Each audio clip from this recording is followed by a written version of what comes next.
Ilang mambabatas na ang nagbigay ng kanilang wishlist sa mga nais nilang marinig sa nalalapit na ika-4 na State of the Nation Address ni Pangulong Ferdinand R. Marcos Jr. Isa na nga dyan si Lanao del Sur 1st District Representative Zia Alonto Adyong na nais marinig sa Pangulo ang kanyang plano para mapaigting pa ang kalidad ng edukasyon sa bansa.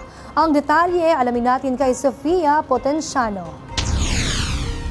Sa nalalapit na State of the Nation Address ni Pangulong Ferdinand Marcos Jr., umaasa si Lanao del Sur 1st District Representative Zia Alonto Adyong na mabibigyan linaw ng mga usapin tungkol sa e-gambling, krisis sa edukasyon at kalusugan.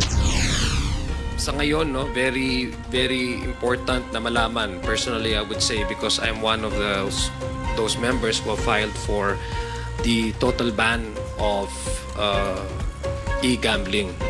So I would like to know the clear direction of this administration when it comes to regulating this kind of industry, emerging industry. Hiling ni Representative Adyong ang kabuuang pagbabawal sa e-gambling, aniya hindi lamang ito iligal, kundi isang seryosong banta sa kalusugan ng pag-iisip at seguridad ng mga Pilipino. Kasama rin sa wishlist ng mambabatas ang pagpapalakas ng Witness Protection Program, isang mahalagang hakbang para maprotektahan ang mga individual na naglalakas loob na magsiwalat ng katotohanan. Those who are coming out in order to say the truth, inform the public kung ano yung nangyayari, ay mabigyan ng sapat na assistance. Buo rin ang kanyang pagsuporta sa programa ni Department of Education Secretary Sonny Angara na Learning Recovery Program.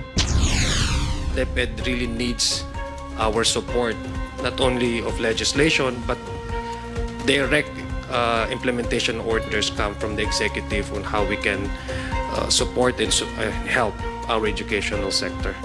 Samantala, kailangan aniya magpatupad ng direktang aksyon mula sa Pangulo para mas mapaigting at mapaganda ang kalidad ng edukasyon sa bansa. Para kasi kay Representative Adyong, hindi sapat ang mga programa kung walang malinaw na direksyon at implementasyon. Kaya sa darating na SONA, umaasa siyang makakarinig ang taong bayan ng konkretong plano para sa edukasyon, kalusugan at integridad ng pamahalaan. Para sa totoong balita sa Bagong Pilipinas.